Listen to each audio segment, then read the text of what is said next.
Hi everyone, welcome to Viewers Mistakes number 12. This is the series where I rate all my viewers from A to F depending on risk. All these clips have been sent in by my viewers knowing they did have a contribution. And here's where they find out exactly how much.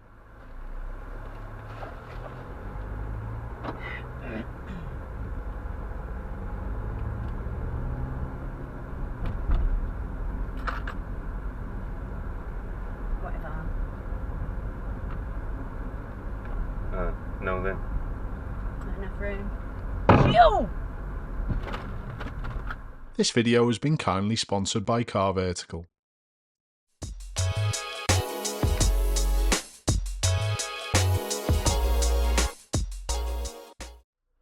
Phil, who sent in this clip, is my viewer who usually drives the big crane, and I think that is something that had a little bit to do with this incident. When I'm training driving instructors who have been lorry drivers for a while, they're not very good at checking their interior mirror, obviously because they're not used to having one. And I think that same thought process should be applied here. If we watch the Mini up ahead, there's obviously not enough room for two cars to fit through a gap when there's cars parked on the left. And Phil correctly gives way, and he also heads out at the correct time. But we can already see the vehicle coming in the opposite direction, and there is enough room on the left for my viewer to fit in. Did they not see the oncoming car? Were they on autopilot driving in the same manner they would do in the crane? Or were they just following the vehicle in front? That's impossible to determine, but they should have waited, and they didn't. No then. The driver of the Audi has also made a big mistake.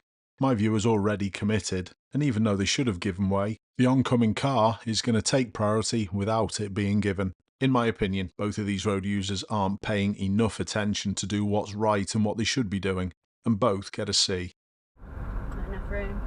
Phew! There was contact from the mirror, but there was nothing broken. The driver of the Audi just continued. Your first car purchase is quite often one that has the highest financial impact in relative terms, so it's important not to pick a lemon. An 11-year-old Volkswagen Golf might fit the bill perfectly because in my opinion the Mark 7 was the best out of all the generations. Before you do purchase though, make sure you check the car's history through the Car Vertical website. All you need is a registration or VIN number and you will receive a downloadable, easy to read report that could highlight information to help you decide whether this is the correct first car for you.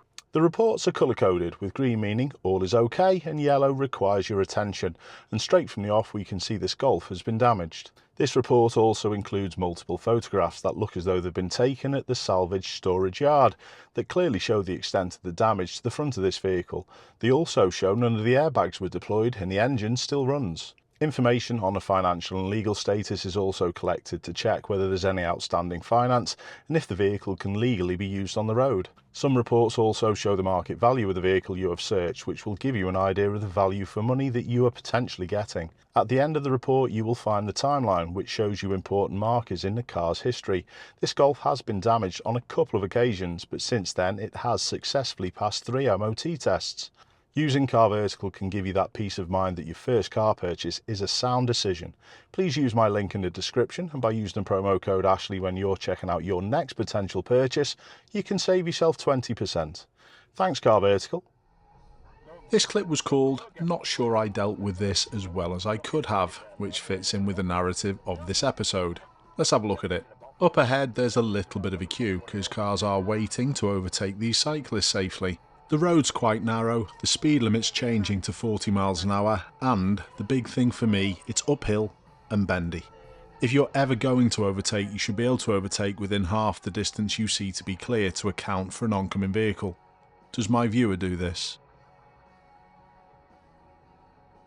My viewer hasn't committed yet, they're only moving out to have a look. But if we look in the middle of the cyclist, there's another sign. And this is a national speed limit sign, and we can also see in this area the distance my viewer can see to be clear. So the oncoming cars might be travelling faster than the section of road that my viewer's on at the moment. They will be travelling downhill and were under trees which can be slippy. My viewer's moved out to the right and view hasn't improved much. It's not time to overtake. But they do. Luckily the oncoming car isn't travelling fast, but also watch the white Volvo behind. The oncoming Land Rover driver drove perfectly. That was a mouthful. They get an A, as do I for my voiceover. But my viewer and the driver of this Volvo both get ease. Let me explain why. When my viewer goes to overtake, there is a gap on the left that they can utilise, and this is the only point that saves them from scoring an F. The driver of the Volvo follows blindly and gets way too close to the cyclists, but it's only their slow speed that stops them from scoring an F. The only ever risk when cyclists are cycling on roads like this are the stupid motorists who overtake impatiently. Don't do it.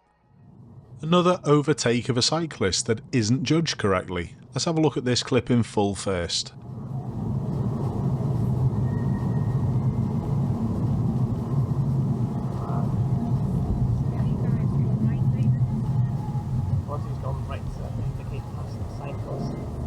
Risk was lower than the previous cyclist clip, but there's still stuff to learn. My viewer held the hands up to say they read this wrong, and that's an honest assessment, and it's absolutely on point. But it is the driver of this silver Corsa in front that doesn't communicate their intentions well enough. They've signalled right and have taken up a position close to the centre markings. And if they'd stayed in this position and just held back, everything would have been fine, but they decide to move out and go past slightly. And it's this action that made my viewer believe the silver car driver was overtaking instead of turning right. The impatience and the poor communication from the driver of this silver car give them a C. But my viewer shouldn't have started their overtake with a junction being there either, so they also get a C, even though they were easily able to sort things. Hopefully some lessons learned. This clip is quite similar in many ways to the last one. It's a misread, but it's a lot more dangerous.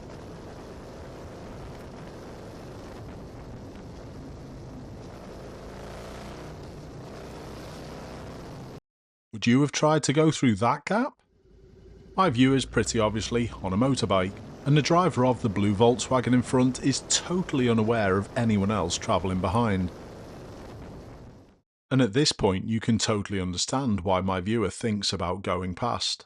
The lorry's parked up ahead, the blue Volkswagen's moved to the left and they're braking, but it should have stayed at just a thought. My viewer needed to be much more patient and wait a number of moments more before they committed. And the risk created by both of these road users is pretty high. They both get an E. Again, just wait till you're certain before you overtake.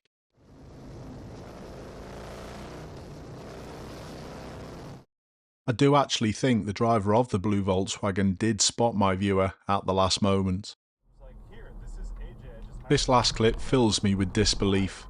My viewer does everything pretty well. There's just a little bit near the end that they probably could have done better, which I'll go to in a moment. And for that, they're going to get a B. But this lorry driver is definitely going to get an F. And it's not the one in front. My viewers emerged onto the motorway and correctly held back of this lorry so they can move back to lane 1. Nice job. They are a little close at the moment, but they start growing the gap. Perfect driving. You can't always stick at 2 seconds, you've got to alter what you're doing on occasions.